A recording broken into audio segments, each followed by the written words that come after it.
चुनाव पास आते ही एक्टिव हो गए हैं राजनेता। दर्जा प्राप्त मंत्री इमरती देवी बाबा के दरबार पहुंची। पंडोखर सरकार के दरबार में पहुंची इमरती देवी ने पंडोखर सरकार से चुनाव हराने वाले का नाम पूछा।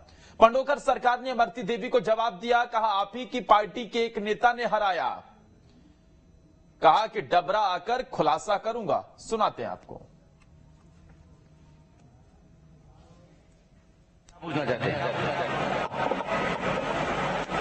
महाराज जी, मैं आपके पास हर बार सोचती हूँ कब जाऊँ, लेकिन ऐसा मौका नहीं लग पाया कभी कि मैं आपके पास पहुँच पाऊँ। 2014 में मैं गई थी जब लोकसभा चुनाव लड़ी थी।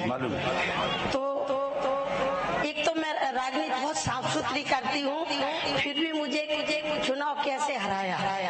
और दूसरी, मेरी बिटिया नातनी मेरी 3 साल की हो गई, अब वो बोलती नहीं। 2 मेरे पकड़िए।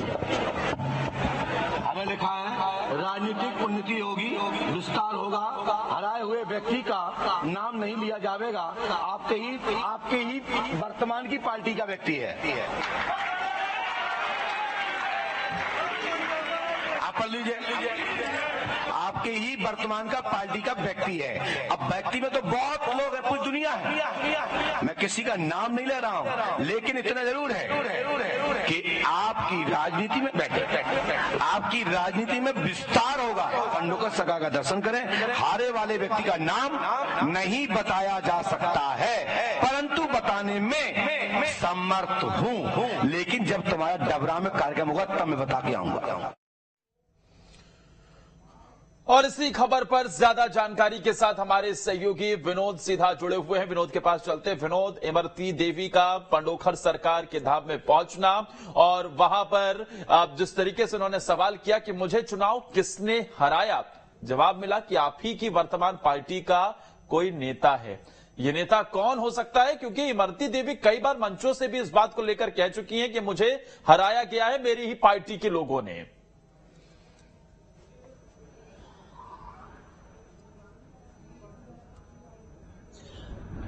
देखिए, बिल्कुल मैं बता दूं कि इमरती देवी इस बात को अच्छी तरह समझ रही हैं कि हराने वाले बीजेपी के नेता कौन हैं। कहीं न कहीं वो जरूर नाम जानती हैं, लेकिन पंडोखर सरकार के दरबार में जाकर वो उस नाम को उजागर करना चाहती हैं। क्योंकि पंडोखर सरकार का बड़ा दरबार लगता है, बड़ी संख्या में, हजारों की संख्या में लोग सामने बैठते हैं और उसके बाद वो अपनी समस्या रखते हैं। तो पंडोखर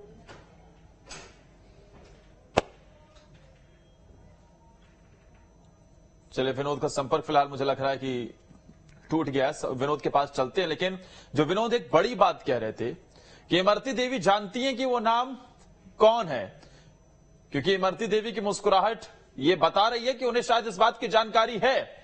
लेकिन क्या वो ये चाह रही थी कि पंडोखर सरकार के पंडोखर धाम से इस बात का खुलासा हो जाए, इस नाम का खुलासा हो जाए कि आखिर कौन है जिसने इमरती देवी को हरवाया? क्योंकि ये पहली बार नहीं है। इमरती देवी कई बार मंच से भी कह चुकी हैं इस बात को लेकर कि उन्हें बीजेपी के ही किसी नेता ने हरवाया है। आगे बढ़ते हैं और जिस तरीके से लगातार हम देख रहे हैं कि इस पूरे मामले पर अब बयानबाजी का सिलसिला भी तेज हो गया है। हमने बात की थी, अभी हमने आपको अपने लास्ट में सुनाया भी था कि कैसे कांग्रेस पार्टी के प्रवक्ता के जी भी जुड़े हुए थे। उन्होंने सीधे तौर पर कहा कि ये कहीं ना कहीं भारतीय जनता पार्टी के अंदर जो गुटबाजी है वो दिखाता है और उन्हें उनकी ही पार्टी के नेताओं ने हराया था। लेकिन इस मामले में अब देखने वाली बात होगी कि ये बयान, ये जो बातचीत का सिलसिला है, ये कहां तक बढ़ता हुआ नजर आएगा। क्योंकि मध्य प्रदेश में बाबा पॉलिटिक्स एक बार फिर से चर्चाओं में है। चुनाव पास आते ही अब नेताओं का बाबाओं के धाम पर तांता लगने लगा है। पर्ची पर लोगों का भविष्य लिखने के लिए प्रसिद्ध पंडोखर सरकार के दरबार में इमरती देवी पहुंची। हमने आपको दिखाया भी, सुनाया भी। और अपने सहयोगी जितेंद्र के पास अब चलते हैं, भोपाल से जुड़े हुए हैं। जितेंद्र, अब एक बार फिर से, क्योंकि चुनाव में हालांकि वक्त है, लेकिन अब हर दिन नेताओं के लिए कहीं ना कहीं ये कहें कि अब हर बीतता दिन ये दिखा रहा है कि एक्टिव हो जाना चाहिए, पूरी तरीके से सक्रियता उनकी नजर आ रही है और बाबाओं के दरबार में नेताओं की पहुंचने का सिलसिला फिर से शुरू हो गया। जितेंद्र, अगर हम चुनाव की बात करें, इससे पहले अगर हम 2018 के चुनाव की बात करें तो आपने देखा होगा कि 2018 के चुनाव में भी किस प्रकार से बाबा पॉलिटिक्स थी वो मध्य प्रदेश में देखने को मिली थी। चाहे उस समय का उदाहरण कांग्रेस की तरफ से लिया गया हो, मिर्ची बाबा का या कंप्यूटर बाबा का उदाहरण लिया गया हो, किस प्रकार से यात्राएं निकाली गई थी, धर्म को लेकर बात की गई थी, हिंदुत्व को लेकर बात की गई थी। तो एक बार फिर से 2023 से पहले हम देख रहे हैं कि मध्य प्रदेश में फिर से उसी एजेंडे के तहत जो चुनाव की भूमिका है वो बनाई जा रही है। हाल ही में मध्य प्रदेश की अगर हम बात करें तो मध्य प्रदेश में देखिए इस समय पंडोकर सरकार जो है वो इसलिए प्रसिद्ध है क्योंकि वो पर्ची पर लोगों का भविष्य लिख देते हैं, और यही वजह है कि हजारों जो शिष्य हैं, हजारों जो लोग हैं वो उनके दरबार में पंडोकर सरकार जाते हैं और अपनी समस्या का हल लेकर आते हैं। तो कहीं ना कहीं ये जो उनकी एक चमत्कारिक विद्या है, इसी से प्रभावित होकर इमरती देवी भी आज उनके दरबार में पहुंची। होते कि सिर्फ इमरती देवी पहुंची थी, दिख गई, वीडियो बन गया, सामने आ गई, ऐसे न जाने कितने और भी ज्यादा नेता हैं जो उनके दरबार में पहुंचते हैं, लगातार अपनी समस्या को लेकर जाते हैं। हाल ही में जब पता चला था कि जो जिला पंचायत के जो चुनाव हुए थे उस दौरान भी कई नेताओं की जो पोस्ट थी वो पंडोकर सरकार के दरबार में पहुंची थी अपना भविष्य जानने के लिए कि वो चुनाव जीत पाएंगे या नहीं जीत पाएंगे, जीतना है तो उनको क्या करना है। तो ऐसे तमाम जो नेता हैं वो पहुंचते हैं और पहुंचने के बाद अपना भविष्य तय करते हैं। आज का मामला इसलिए हाईलाइट हुआ क्योंकि इमरती देवी के क्वेश्चन वो थे जो हमेशा से वो हर मंच पर कहती आती हैं। आखिर उनकी हार का कारण क्या रहा? वो जितनी कॉन्फिडेंस में डबरा से चुनाव को लेकर थी उतने ही कॉन्फिडेंस से वो चुनाव हार गई। तो ऐसे में कहीं ना कहीं उनके मन में ये शक जरूर है कि आखिर ऐसा क्या कारण रहा कि इतनी अच्छी तैयारी, इतनी अच्छी उनकी भूमिका होने के बाद भी वो चुनाव नहीं जीत सकी। लेकिन दूसरी ओर देखें तो ठीक है जितेंद्र, आपके पास वापस लौटते हैं। हमारे साथ विनोद भी जुड़े हुए हैं, फोन लाइन पर जुड़े हुए हैं। विनोद, आप अपनी बात कंप्लीट कीजिए और क्या लगता है कि क्या ये सुर्खियों में बने रहने के लिए इमरती देवी ने ये किया होगा?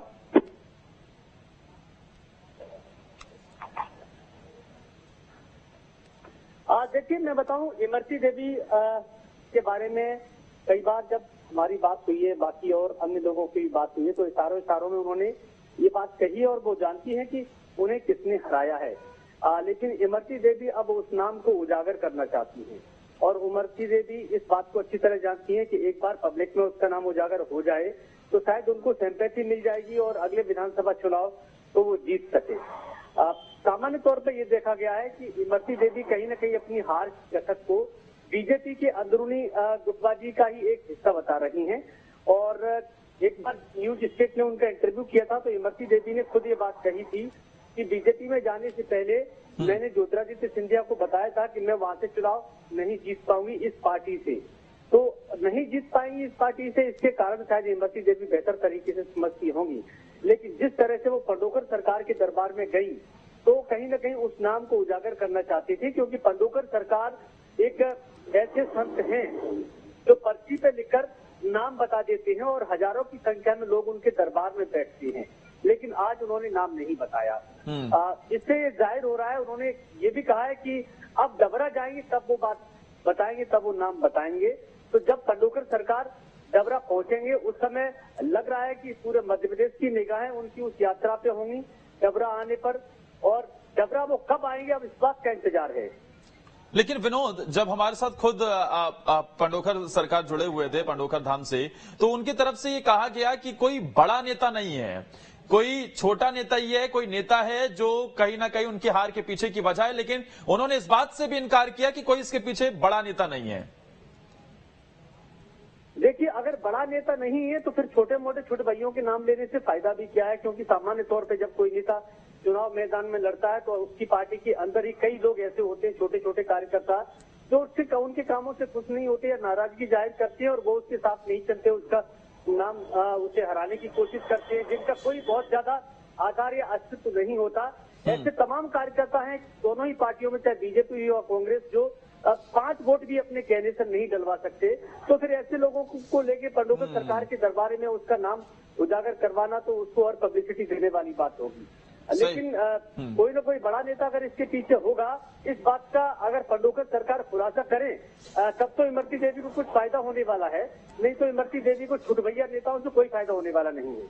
क्या लगता है जितेंद्र, क्या पंडोकर सरकार की तरफ से जब वो डबरा पहुंचेंगे, हालांकि कब पहुंचेंगे, कब नाम रिवील करेंगे, ये भी देखने वाली बात होगी, लेकिन क्या कोई बड़ा नेता उनके नाम का ऐलान किया जा सकता है? और दूसरा सवाल ये भी है जितेंद्र, चुनाव करीब आते ही जनता के दरबार में पहुंचने से पहले बाबा के दरबार में अपनी किस्मत नेता आजमा रहे हैं।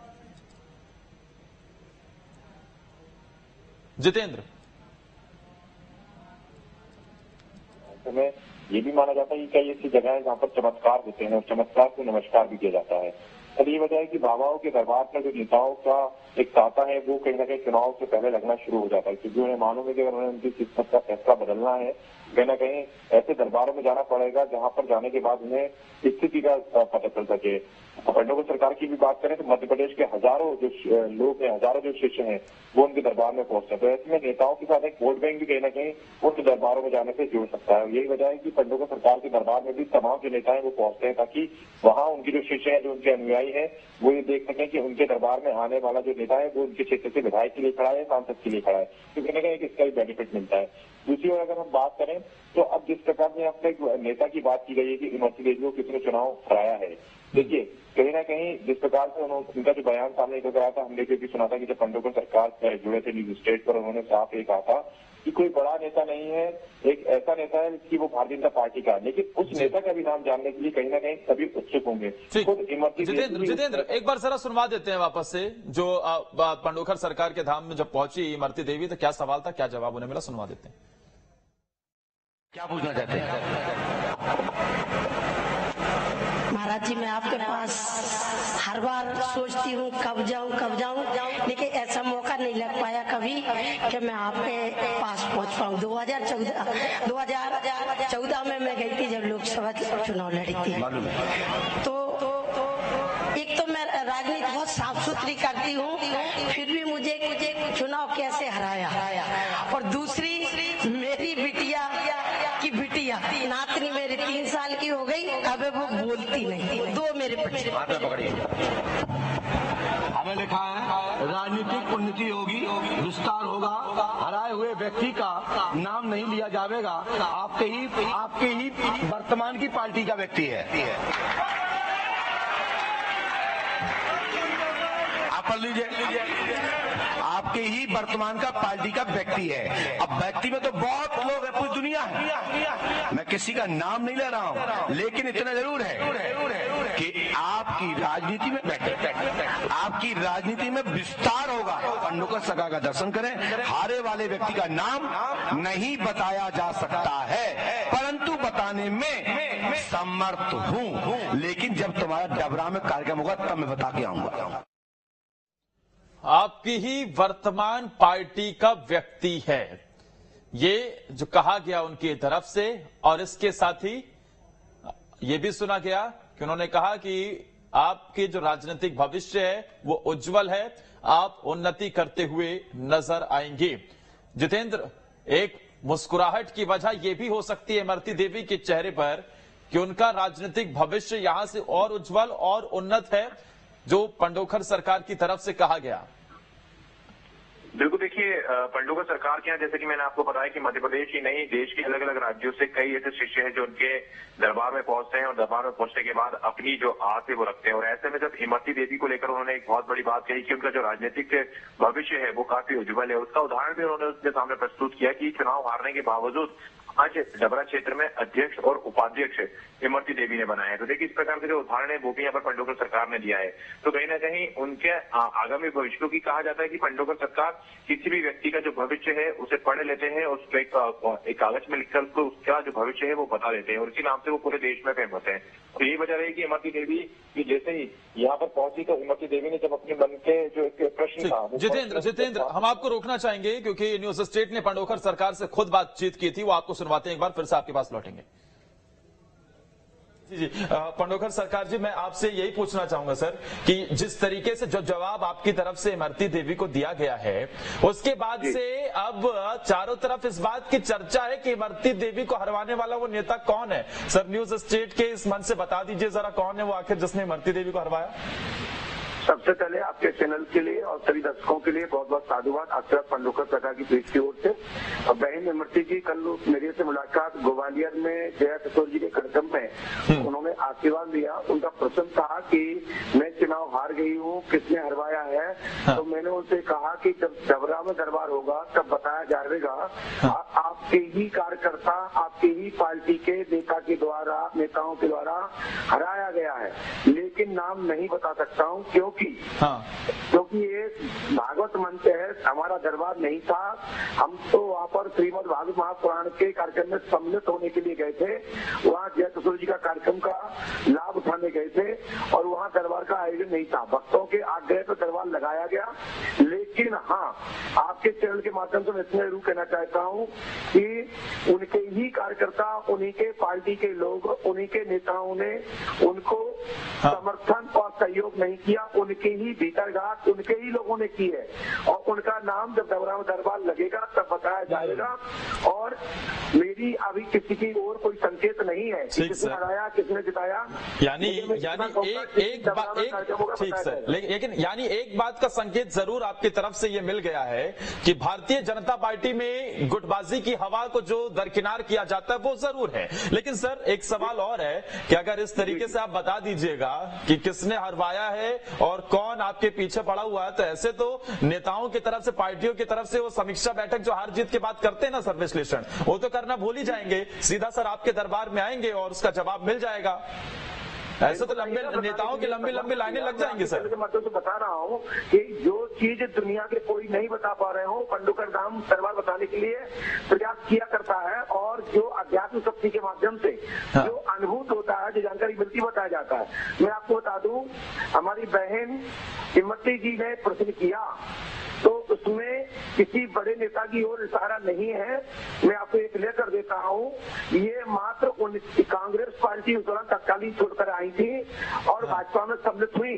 और सबको पता है कि महाराज साहब की वो ग्रुप के हैं और भारतीय जनता पार्टी में उनको स्थल प्राप्त हुई और वो यहाँ पर आज भारतीय जनता पार्टी में उनको पहचाना जा रहा है और बड़े नेता के रूप में उनको पहचाना जा रहा है। और मैं इसमें, क्योंकि मैं राजनीति के हिसाब से नहीं बोल रहा हूँ, जब भी आदेश होगा कि किसके द्वारा उनके ऊपर अंगुली उठाई गई है, किसने उनको हराया है, किसके में हाथ रहा है, जब वो पंडोकर धाम आएंगी उसमें कुछ क्लियर कर दिया जाएगा। और सिर्फ जब डबरा में कार्यक्रम होगा तब बता दिया जाएगा। लेकिन बड़े नेता की ओर कोई इशारा नहीं है, डबरा के लिए प्रॉपर इशारा नहीं है। ठीक है। तत्कालीन कांग्रेस और भाजपा में सम्मिलित होने पर जो बीच का तांडव हुआ है कि इनको हराना चाहिए, तो उनके ही लोग, उनके ही नेता उनको ही हराना पसंद कर रहे थे। लेकिन इमरती जी की एक अच्छी राजनीति होने के कारण, अच्छी सोशल वर्कर होने के कारण, जनप्रतिनिधि अच्छे होने के कारण, साफ सुथरी बोलने के कारण उनकी छवि बरकरार है और भारतीय जनता पार्टी में उनको शरण प्राप्त हुई। भारतीय जनता पार्टी में एक अच्छे नेता के तौर पर उनको जाना जा रहा है और दुनिया उनको देख रही है क्योंकि वो साफ बोलती है। ठीक है सर। अभी हम ये किसी के लिए नहीं कह रहे हैं कि किसने हराया, किसने जिताया, लेकिन उनके ही लोगों ने, उनके ही पार्टी के लोगों ने, तत्कालीन और पूर्व के लोगों में से एक नेता निकल के आएगा जो चाह रहा था कि ना ये आगे रहे, ये वहां की रहे। इस विषय पर प्रकाश डाला जाएगा। हाँ, दो सवाल सर मेरे और छोटे छोटे से हैं। एक तो ये सर, अगले साल मध्य प्रदेश में विधानसभा चुनाव भी हैं, वक्त कम बचा है, उससे पहले ही कई टिकट बंटवारे को लेकर, कई हार जीत को लेकर, तमाम चीजों को लेकर ऐसे तो नेताओं की लंबी लाइनें पंडोकर सरकार में लग जाएगी। दूसरा सवाल सर मेरा ये है कि क्या इमरती देवी ने, क्योंकि कैमरे के सामने तो नाम नहीं बताया, क्या इमरती देवी ने कैमरे के पीछे पूछा नहीं सर आपसे कि एक बार नाम बता ही दीजिए बाबा जी, या फिर और भी राजनेता क्या पीछे कैमरे के पीछे आपसे पूछते हैं कि सर नाम ही बता दीजिए? मेरी पहली बार मुलाकात हुई है। पंडोकर धाम वो आती जाती रही होंगी, दर्शन करती रही है, ऐसा उन्होंने बोला है। मैं सोचती रही, लंबे समय से प्रयास करी थी, लेकिन पंडोकर धाम नहीं गई। ये भाषा का उनका उपयोग था और उन्होंने ना मेरे आने से पहले कुछ पूछा, ना कोई जाने के बाद कुछ किसी से प्रयास किया कि हमको कुछ बता दिया जाए। जो पूछा सामने पूछा और सामने मैंने उत्तर दिया। ठीक सर। और वो सवाल जिसका जवाब मैं आपसे जानना चाह रहा था कि अगले साल विधानसभा चुनाव है, उससे पहले तो फिर राजनेताओं की हम देखेंगे कि लंबी लाइनें आपके यहाँ लगती हुई नजर आएंगी, फिर चाहे बात टिकट बंटवारे की हो या फिर हार जीत का विश्लेषण, क्या अब पंडोकर धाम में ही होगा? जी, पंडोकर धाम में अमावस्या पर्व से 365 दिन दरबार प्रारंभ हो गया है। पंडोकर धाम तीर्थ पूरी दुनिया में विकसित और प्रसारित है। पूरे दुनिया के लोग भक्त लोग दर्शन करने धाम में आते हैं और समय पर जो आएंगे उनकी नीति रणनीति देखते हुए और जो वर्तमान में उनका जो भाग्य होगा, जो ग्रह बोल रहे होंगे, जो उनका भाग्य रेखा बोल रहे होंगे, उस विषय पर उनका विस्तार रूप से बताया जाएगा, उनका भविष्य के बारे में, क्या चुनाव जीतेंगे हारेंगे। लेकिन मैं इतना जरूर बता देता हूँ कि कांग्रेस, भाजपा या कोई भी दल हो, सब हम सबके गुरु हैं, हम किसी एक के नहीं है। हमारा फर्ज इतना बनता है जो सत्य है उसको बताऊं। लेकिन मैं इतना जरूर कह देता हूँ इस चैनल के माध्यम से, पुनः 2023 में भारतीय जनता पार्टी का पल्ला बहुत भारी है। ठीक, एक सवाल और सर, तो ये मेरी बातचीत आपने सुनी, पंडोकर सरकार की तरफ से क्या जवाब उनकी तरफ से दिए गए। अब आगे बढ़ते हुए भोपाल से आपको बड़ी खबर